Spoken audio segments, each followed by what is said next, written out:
right, everybody, a little delayed, but we're here. Paul Russo, man across from me, man, myth, legend himself, Nick Felice, the 100th episode, 100th edition of Fresh Takes with Russo and Felice here on FingerLakes1.com. Big milestone episode, big episode in general. We get to discuss something that we really enjoy, Nick. Mm-hmm. How you doing today? We'll go over there first before we hop. Yeah, I'm doing good. Fully, another deal there. So another milestone of the podcast. We had the 1 year, the 2 year, but now the 100th episode. You're doing your math. You're thinking, shouldn't we have been 100 by now? But yes, 2020 was a limited amount of podcasts, so it delayed our 100th episode for a few months. But here it is, 100 episodes. Not my 100th episode since I missed a few episodes, but this guy over here is on his 100th episode. I'll be there, I think, in a few. But, it's crazy. It was June 12th, 2018, and now here we are almost 3 years later, still doing this, still talking about the same sports. I mean, if you're the man behind the controls here like I am, you have no other option. If I'm down for whatever reason, we're usually out. I think we've had a couple cases of that, like when I've been on vacation or quarantine at the start of the new year. But it's been fun. But we'll get into that a little bit, obviously, Nick. Topics for today: March Madness. We're going to discuss the bracket. Nick is excited. Yep, love it. Nick's getting his brackets already. I have not filled out a bracket yet. I'm studying still. Okay. Usually I'm like a Sunday night kind of guy. Fill it out right away. Okay. First impression, as they say on The Masked Singer, first impression bracket. But, yeah. And that was, okay, we'll discuss I that. did watch The Masked Singer. We'll discuss that for a minute, quickly, after we get done with this, but because I got questions. Yeah, I'm studying a little bit this year. I think I don't mean to tell you to do what you have to do, but we both struggled in our bracket challenge last year, so I'm taking 2 years ago. 2 years ago, yep. We both struggled, so trying to step up my game this year. So, yeah. Well, I zigged when everybody zagged, and let me tell you what, the zag usually worked. Yeah. But then, obviously, the 100th episode, we'll discuss some of our favorite moments of the pod thus far, among other things there. So and we do have cookie cake and cookies here. Again, yeah. I got the most basic cookie cake I could at Walmart, by the way. And, yeah, like that, literally, hold on, let me get to your full screen there. It's literally like walking diabetes. Like, it's pretty thick. It's a thick, not even so much the cookie, but that's a thick layer of frosting. And what then about Wegmans cookies, chocolate chip cookies? Anyone a fan? Talk about awful timing on our parts. But Wegmans chocolate chip cookies. I was in Geneva today. They're pretty A1. Gotta stop there. But, okay. So before we actually get in, so spoiler alert ahead. This is your spoiler alert about The Masked Singer. Yeah, I watched it today. So, it was bad. Honestly, the raccoon should have gone home, right? We can both agree on that. But it was rigged. I don't know if it was necessarily rigged. I didn't think the snail was that great. The snail went home. Yeah. The snail had to go home when you see who the person was. Well, the Masked Singer personality was Kermit the Frog. I don't have a necessarily problem with it as much as other people have. But, what did you think? Because Matt, that completely threw me off guard. My brother says, you'll know this person, but you'll never guess him. He's right. Yeah, that's true. Yeah. I would never guess Kermit the Frog. I gotta say, though, we need to roast Jenny because Ted Cruz... Yeah, she was off. She was off her game in episode 1. But, yeah, Kermit the Frog. But that makes sense because when the snail went home, I was stunned. I was like, the raccoon's gotta go home. Yeah. But when the snail goes home, by the way, what? Who do you think the raccoon is? No idea. Old comedian. I think it's Gary Busey. Yeah, it's someone old like that. I mean, he's not saying he's old, but he's older. Yeah. Older comedian guy. Gary Busey played college football. Really? Yeah. For who? Can't remember. I want to say Oklahoma State or something like that. Tulsa, something. You know what? Go to me and you look it up. Actually, it might have been Wichita State. Go to me, look it up. Well, hold on, because then I have to let me redo something here. There we go. Okay. Go ahead. Oh, okay. Yeah, so Masked Singer, first episode. It was not on the topics of the show, but hey, it's the 100th episode. It's a game-changing episode, as they say on that show. But, yeah. Boy, I was loud wrong. Gary Busey did play college football, but it was Pittsburgh State University in Pittsburgh, Kansas. And then he transferred to Oklahoma State, where he didn't play football, and ended up dropping out one class short of graduation. Wow. And now he's this crazy man on TV. Well, yeah. I mean, who dressed up in a raccoon costume. There's a deeper story. But, I'm excited about, I don't know if anyone's mascot in the tournament's a raccoon, but that's a good transition. Yeah, it's true. Mascot-topia, bracket-topia, whatever you want to call it. The bracket is here. They have been unleashed. This is, Nick, your favorite time of the year. Nick, this is usually when Nick would take, a couple days off of school, had a little bit of a cough before it got you 10 days. You can't leave your room. I love college basketball so much, I would take off the first week of the season marathon day. It's true. I would never show up for that day. But, yeah, this is exciting. We've been waiting for this 2 years. We didn't have it last year. It was like the first thing to get it canceled. But it's back. Notre Dame's not in it, but there's some good teams. I actually like it when they're not in it because I can take my bracket more serious. Even though I did that a couple years ago and it still didn't pan out. But I'm hoping it pans out this year. But I don't know. I'm really excited, Paul. So, where do we want to start? Let's start in the West. Screw it. Let's just stay right there, right? Gonzaga, your number one overall seed. They're the number one seed in the West as well. Odds-on favorites right now, about 21.5 to 1 or something like that. It's really weird. Look, this might be this is the best Gonzaga team overall, I think, that I've seen. Really by proxy then that Nick has also seen, but will they get it done? A lot of people not riding them. But I think really they probably have the easiest path of the number one seeds to get to the Final Four. That Oklahoma-Missouri game. Yeah, so that is a flip a coin. I don't want to fully go into each game, obviously. We just don't have the time to do that. So we'll highlight the big one. Nick, you mentioned it, Oklahoma-Missouri. This is actually a game that you're right. I think you mentioned it. It's a little bit of a coin flip. Oklahoma, they've shown really good signs of being a good team. But then again, at the same time, they also haven't.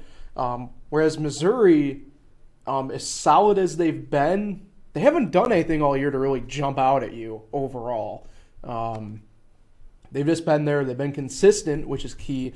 But will they make it, over the hump when it matters most now in these one-game sample sizes? We'll skip Creighton and UCSB for now. Virginia, Ohio is interesting because Virginia is not traveling until Friday to Indiana while they're in COVID-19 protocol, which is interesting. All of a sudden, Ohio has now become a bettor's paradise of a team, at least in the straight-up matchup this week. On paper, I think Virginia would knock this away hands down, but it becomes interesting here with the COVID issues. Same deal with Kansas. I think their path is a little bit easier. No knocking against Eastern Washington in Big Sky. Come out of the Big Sky Conference. I just think Kansas has more to go depth-wise than Virginia does in this situation. Really, that's about it. I think that Oregon VCU game is going to be interesting. We can kind of get to that. I got 3 takes out of this region. Yep. My first take is Virginia, defending champ, technically defending champ 2 years ago. 3 years ago, they lost to a 16 seed. 2 years ago, they won it all. How will they respond as the defending champ? I don't even know why I'm doing quotes. They are the defending champ. They're the last team to win this tournament. And then my other 2 takes from this region is coming from the same game, the 2 versus 15. Grand Canyon, Bryce Drew, head coach of that team. Everyone knows him as the Valparaiso guy to hit the shot. Coach Valparaiso. Now he coaches Grand Canyon. Got him to the tournament this year. And then Iowa. I was high on Iowa. I haven't filled out my bracket, but I am high on Iowa, the senior leadership on that team. But I'm not high on them anymore because they got stuck in Gonzaga's bracket. I don't want to jump ahead, but a lot of people in our group, Paul, I don't know if you heard, I've heard a couple rumors, people Venmoing me their money, and they put their pick in their money. Like, the big thing about the whole bracket challenge is you get to see everyone's pick on Friday when they lock. Yeah. Usually Thursday, but this year's Friday. Well, luckily for everybody, I pay in cash to you, so. Yeah, but you don't have to say who you're going to pick in your Venmo, and then people have been telling me who they pick, a few of them. A lot of them picking Illinois. That's interesting. I thought everyone would be high on Gonzaga. I've heard a lot of Illinois chatter. Illinois is a great team. It's a great pick. Yeah. But I've heard a lot of Illinois chatter. Right over to Illinois, even though we're starting in the West. Yeah, but Iowa was my team. Okay. But I'm not going to pick them now because they're in Gonzaga. This was before the bracket got released. Now Gonzaga, I think, is going to make at least the Final Four. But yeah, I think what's interesting, we can discuss this a little bit right now. I think this is actually probably about as good a seeding as the committee has done in a number of years. It's really tough, in my opinion, this year to kind of find where. Yeah, they did a good job seeding. If you want to call it a true upset, there's really probably only a handful of games, at least off the bat, where you can probably make a case. Whereas usually, the past few years where there's been the tournament, you have the option kind of in a lot of spots. Some brackets, 5 games maybe straight up, you could find an upset. Out of the West, I kind of like Santa Barbara against Creighton. I mentioned it a couple weeks ago now. You don't know what that Creighton locker room is really like right now. And the last time we saw Creighton, they did terrible against Georgetown. Yeah. You don't know what that Creighton team's really like right now behind the scenes. Yeah. That's a nice upset pick right there. What's interesting here is that I don't like doing it a ton. If Drake somehow beats Wichita State, I think they beat USC. I'm not high on USC either way. But there's a big if there. Like I said, a big caveat with that. Also like VCU over Oregon, but that 7-10 matchup's now become, I wouldn't consider it a true upset anymore if the 10 seed does beat the 7. So yeah, it's almost like an 8-9. Yeah, I like VCU in that matchup. Anything in the West for you before we that's really it. Okay. I'm intrigued to see how Virginia plays, like I said. Yeah. It's one of those games where it's like I will not be shocked if they lose to Ohio, but I won't be shocked, obviously, if they beat Ohio. Yeah. I'm intrigued to see how they come out. I think as we're just going to stay truly going down the bracket here. Right. We move into the East. This was a region where I for the most part I went chalk in the first round pretty much everywhere. I think really the only place I didn't, and again this is a big caveat of if they are able to beat their playing game. So in all honesty, if UCLA can beat Michigan State, I like their chances against BYU. Mm-hmm. That being said, I think overall that matchup becomes a bit of a toss-up, BYU versus whoever they play. BYU has they're in the same conference as Gonzaga in the West Coast Conference. It's an interesting conference. Usually this year it started off really kind of peaked in a way. You had Gonzaga, BYU, St. Mary's for a stretch was good. For a stretch, even San Francisco was good as well. Both those two teams kind of fell off as the season went on. Not even a little bit. I think San Fran ended up like somewhere in the 8 seed region. They were up as high as the second best team in the conference at one point. I got some big takes on this East. I mean, yeah, I'll go to you, although I do want to mention I talk about them a lot. I really love Bonaventure making it to the second weekend. Yeah, that's one of my takes. That's where I think the upsets kind of happen in this region. Yeah, it's not really my take was Bonaventure, but my take is there's not been a lot of hype around Michigan. Yeah. As a number 1 seed. Well, they're gonna be minus somebody. I can't remember. Yeah, there's not a lot of hype around them. Like people could see Bonaventure beating them in the second round, mm-hmm. or LSU. But the big take is I never actually ever said this, but a 15 seed got hosed. If Iona got the worst team, Rick Pitino, what a job he's done once again. And it's awesome, to see Kentucky and Louisville outside the tournament, and Rick Pitino is in. But I'm intrigued to see how Iona comes out and plays Alabama. I'm high on Alabama. But it sucks that Iona has to play them. Iona could have got any other team. I probably would have, give them a chance. I don't know about Alabama. But the other thing about Mick Cronin with UCLA, Mick Cronin's always choked with Cincinnati. Don't know how high I'm going to go on them. Like Michigan State in that game. But my number one take of this entire East group has been people and their predictions. Out of all the big upsets, 10, any double-digit seed, majority of people, when they're big ups, there's always that one everyone jumps on. And this one is in this East, and it's Georgetown over Colorado. Everyone's jumping on Georgetown. I say, hold on one second. Colorado's got some good players on that team. And I think this could be an opposite reversal. Everyone's going to Georgetown's probably not going to get past Florida State. But Colorado is going to win this game against Georgetown. Everyone's high on them. Yeah. I am not. No, yeah, I don't get that either. I get that they're the hot team right now, but they're a hot pick. Yeah. Like, I saw the March Madness Instagram page. Yeah. Like, 60% of people picked Georgetown on that thing. I mean, it's a hot pick.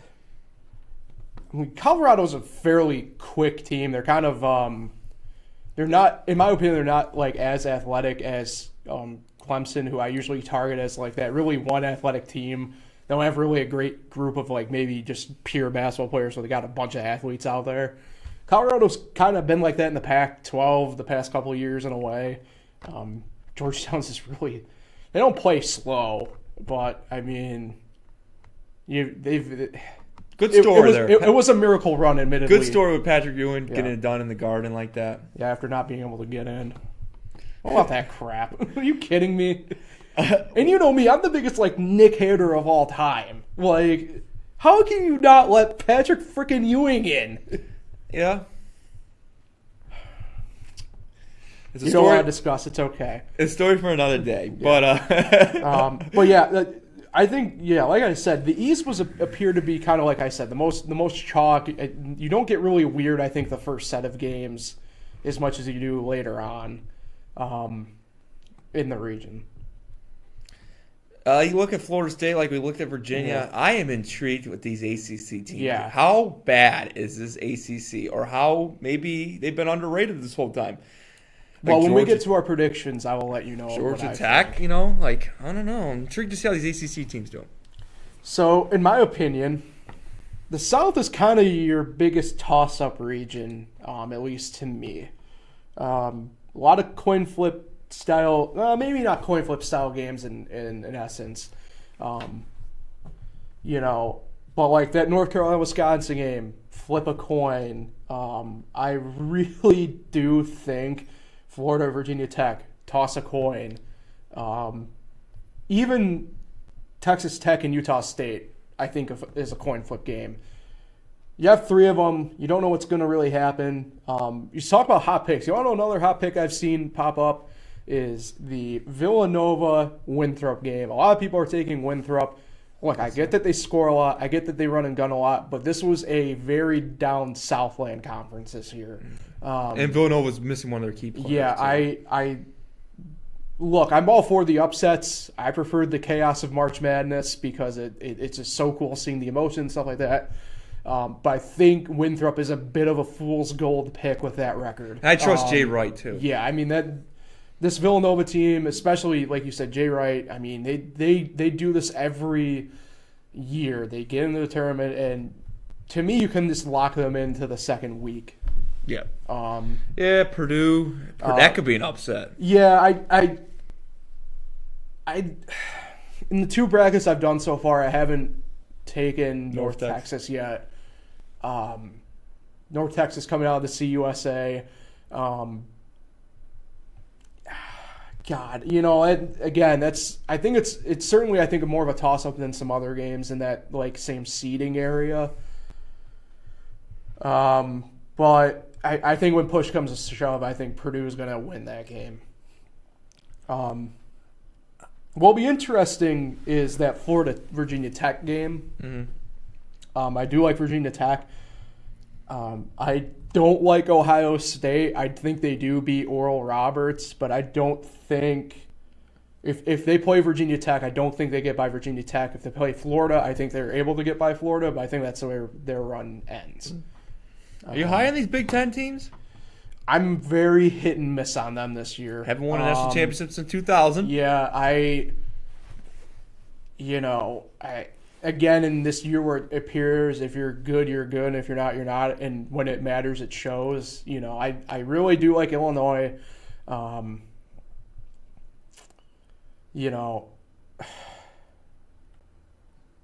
am intrigued. I can see, I trust Michigan enough. It's one of those I do trust Michigan enough that I just don't think that I think the bodies are going to. But that again, that's back in that other discussion we had. I'm intrigued to see who everyone picks. I do like Rutgers over Clemson. Again, we can get to that though on the other side. The Big Ten and the Big 12 have been all year more or less hands-off games for me betting wise. And I think overall it's probably going to be the same thing when we get to the tournament. In the South, or what? Yeah, the South. Well, this is the Big 12 or Big 10 and 12 overall. In the South, I'm looking at the 3 versus the 14. Arkansas, Colgate. Oh, don't do this to me. I hear both these teams score a lot, and not saying I'm going to pick Colgate, but I will say a story 2 years ago, one of my downfalls. Not really. I mean, I only picked up one round, but I did have the Colgate upset over Tennessee. Yeah. And Colgate gave them a run for their money in that game. Leads in the – all right, pretty sure they were leading. It was close the whole game. And, Colgate gave a run for Tennessee's money that year as a 15 seed now, too. I know we can't bet on Colgate. We can't bet on Bonaventure. We can't bet on Iona. We can't bet on Syracuse. Mm-hmm. But whatever it is, plus whatever. But Arkansas is a good team.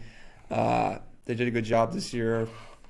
It's kind of strange to see them up so high this year, but a lot of teams in there that you didn't expect, and a lot of teams that you do expect in there are not in it. But this is going to be a high-scoring game, I've been told, so pick the over. And then the Midwest, again, I think this region's a fairly probably chalk overall. But, again, I think this, as much as it's chalk, I think this one might lend itself to more chaos than it leads to. Paul, Syracuse fans don't like the word chalk in this group. I know. Look, I'd love to believe Syracuse can beat San Diego State, but that's a very good Aztec team. Usual deal with them, athletic as hell, really good defensively, athletic as hell, and very, very, very well coached.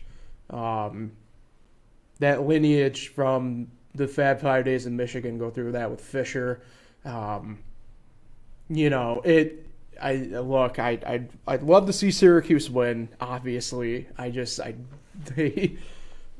feel like if they didn't draw San Diego State in a weird way, I'd be all over them in any other matchup in this region, in a really weird way. Like I said, that Aztec team is just so well-roundedly good that they have the potential to make a run. What kind of dooms them in a way is they get they're put in a tough spot because they face the winner of West Virginia and Moorhead, and I mean that West Virginia team came on fairly good again towards the end of the season. Played Oklahoma State down the wire. In all honesty, probably kind of choked that game to a degree, but you never know. I feel bad for Sister Jean. Tough draw for Loyola. I think they do get by Georgia Tech. I don't think they get by Illinois, though. One thing I'll say about Syracuse, they are on the easier part of the Midwest region, I think. Well, yeah, I mean, they're in that bottom half. Like Oklahoma State got a tough draw for a 4 seed. Yeah, that's one of the games I do think there's an upset. Liberty, I hear, is good. Yeah. Oregon State, not so high. I think they just lucked through the tournament. I got Tennessee. Yeah, I mean, Tennessee's been playing tough all Loyola year, Chicago, Georgia Tech's going to be a great game. Yeah. That's going to be a great game. And, you know, I don't know. A lot of people are. I'm definitely not. I'm not high in Houston. I mean, I think they get by Cleveland State, but as I always, I don't think they get by Rutgers or Clemson. As I always see this Cleveland State photo over here in this room of the game. I think that's the game Cleveland State won at the full court shot at the buzzer. But you know what? Maybe Cleveland State's got another full court buzzer against Houston. That would be some March. Honestly, if there is a 15 seed that wins, I think it could be Cleveland State. Who? I don't necessarily disagree with you. I remember watching. I did watch the Ohio Valley, or no, not the Ohio Valley. They're in the I forget what they're in, which conference. But I remember watching their championship game because they were playing Oakland. Oh, they're in the Horizon. Yeah. And like they play actually really good ball. Like they do. So. And they've been in Indianapolis. The conference tournament for the Horizon League's in Indianapolis, so they've been in Indiana all week. The Vikings. So, if I had to pick a big upset that's gonna happen, a prediction, a big upset, you're not gonna like it. Mm-hmm. But my big upset prediction, you've heard me say it already a little bit. Colgate is my big upset prediction over the 3-seed Arkansas. High scoring affair. They're going to get it done. I'm a big fan, upset wise, of UC Santa Barbara. Over Creighton. I think they get Creighton.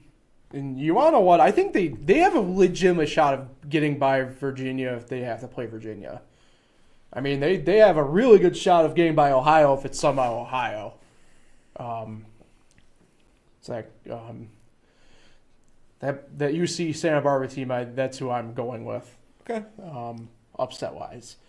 All right, Final Four prediction time, Nick. Do you want to go first or do you want me to go first? I'll go first. Okay. Don't know if this will be my official bracket, but I'll throw one out here. I think it's going to be Gonzaga. All right. We'll play Alabama. Okay. Over in this one, I got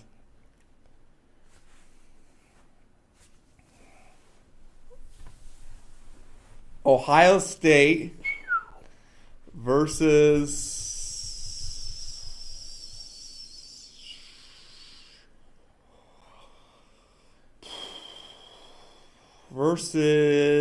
I'm going to go with Oklahoma State. Okay. I'm not happy with this bracket. I'm just throwing it. I'm going to go Gonzaga, Ohio State final. Gonzaga gets it done. All right. I'm going to go with Gonzaga out of the West. I'm going Florida State. You know, I thought about that. I'm going Florida State out of the East.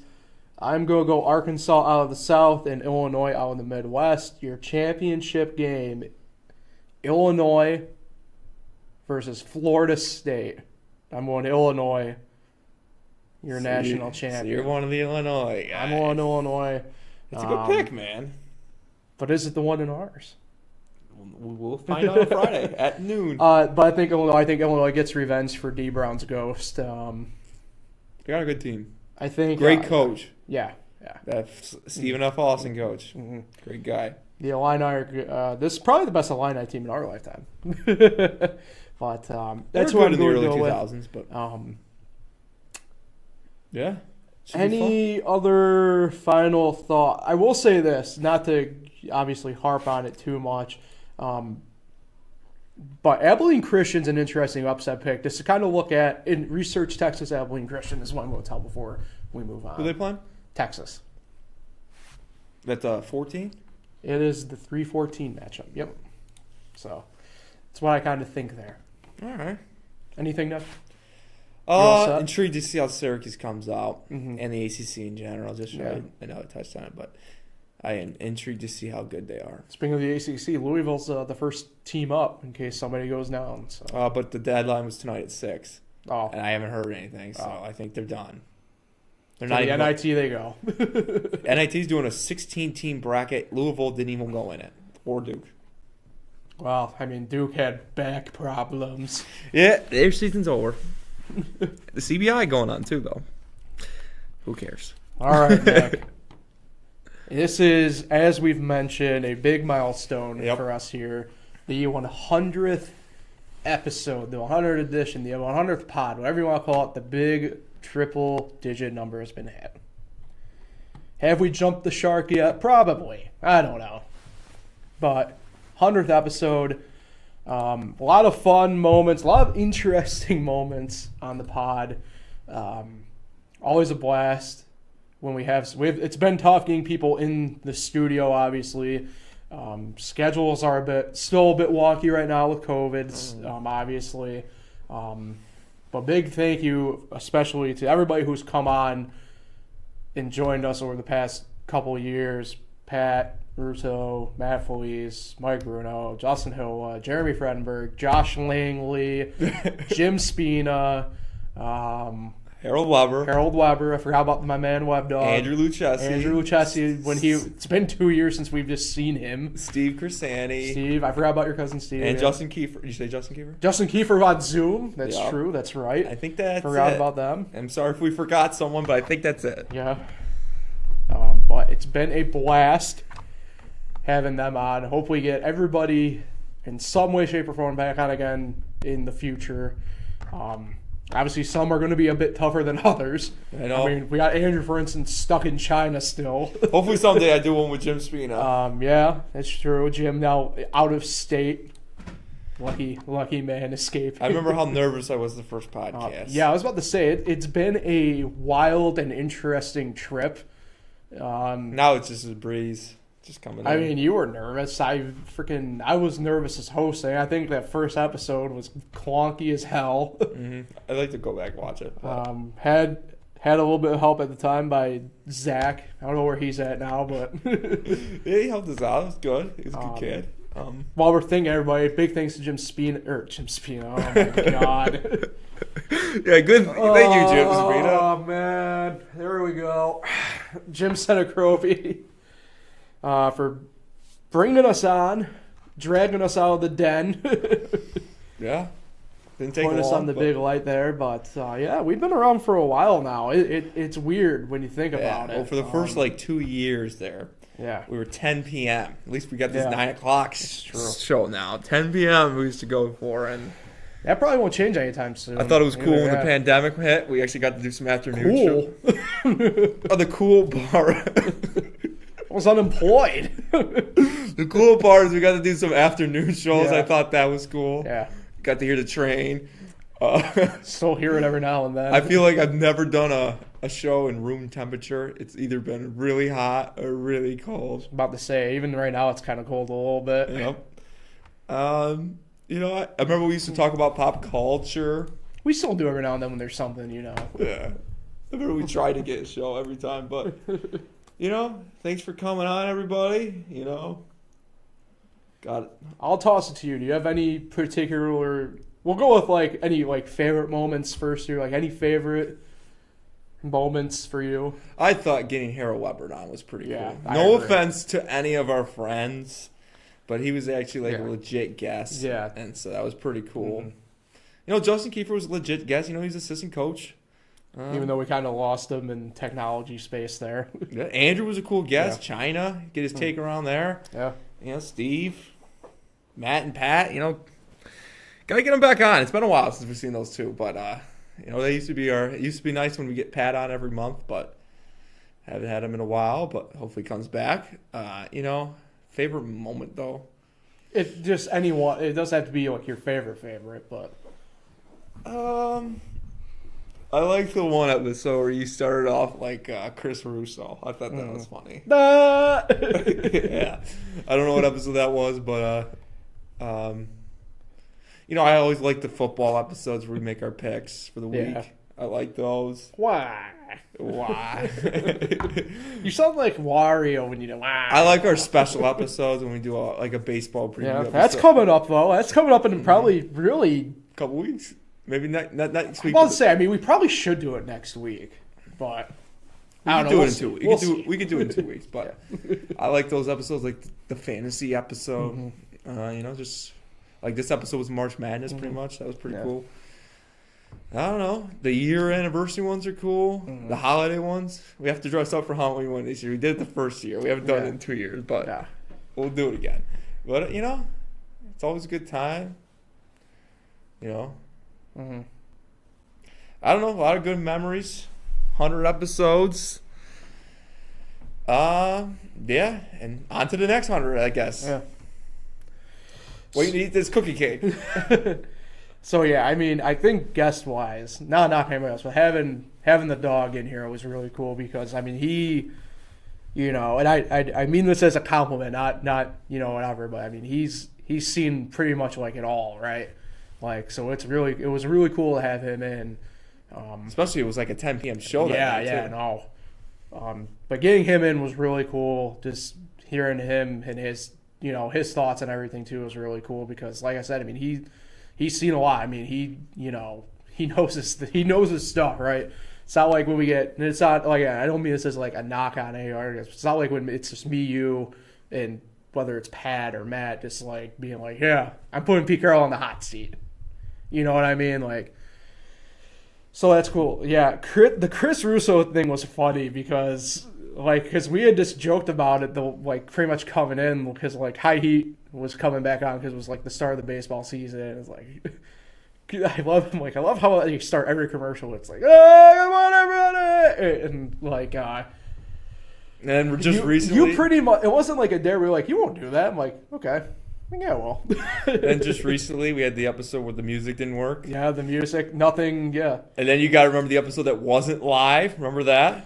Oh, that's right, yeah, the recorded one. That was a while back. It's probably like a year or so ago now. Yeah, the recorded one. Yeah. Yeah. Let's see, we've had a couple funnier technical difficulties on our end because you have me, who's not straight up a technical wizard. Like I know my way around probably better than even like the minor average person. But like when it comes to like even some simple stuff, like I just don't know. And then there was the one episode where I couldn't even see what I was doing with my face or anything because that screen wasn't working. I remember that. And then there was the Justin Keeper Zoom incident. Yep. Where it just froze. Yeah, maybe we should stop bringing up the bad technical. But they're funny though because I mean it's just unexpected. It's like I love how it's like when like you have like a guy doing a hit on the spot somewhere during like sports that if like Marty Smith is in Tuscaloosa, right at Bryant-Denny Stadium, and he's just doing a talk, and some college frat boy comes flying down from a tree and lands or something. I love how it still says 265 days a year at the end of our shows, every episode. That makes our show. Yeah, that's good. And the fun fact, those pictures of the logo are from the Seneca 7, last time we did it. Oh, that's right. I forgot about that, yeah. 2018, right before, so. God. And most available driver right here. Yep, and it just got canceled again. What else? Oh. When Pat was in the one time and we were discussing who's the best player in baseball. Oh yeah, it got really awkward for me. That was a peak. I mean, I chuckle because it's general baseball malaise, right? Where you just get so focused on Mike Trout. Mookie Betts is better than him. I love when we get two guests. Yeah. That's always cool. It's been a while since we were able to even do that, period. Yeah. But it's been a fun ride. I remember the one episode I was in Vegas. I was watching you guys at 7 p.m. Who did I have on that time? Jim and Pat. Oh, that's right, yeah. Well. Forgot. That was, yeah. I love how we had an episode every Monday, Tuesday, Wednesday, and Thursday. Monday, Tuesday, Wednesday, Thursday. We've had an episode that day. Oh, you're saying, I got you. I'm like, oh, yeah, we didn't do 4 episodes in a row. But. Yeah, Friday, we take Fridays off around here. Yeah, we do not do Fridays. If we can't get it during those days, we're not doing it. But, no.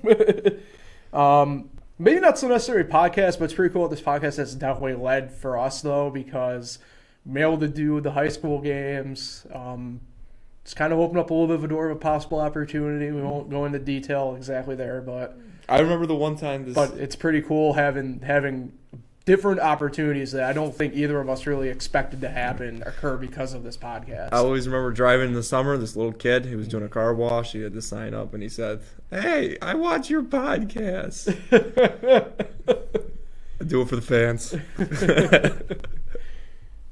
That is cool though, like in a weird way. I remember the first Thanksgiving at the SMS. Yeah.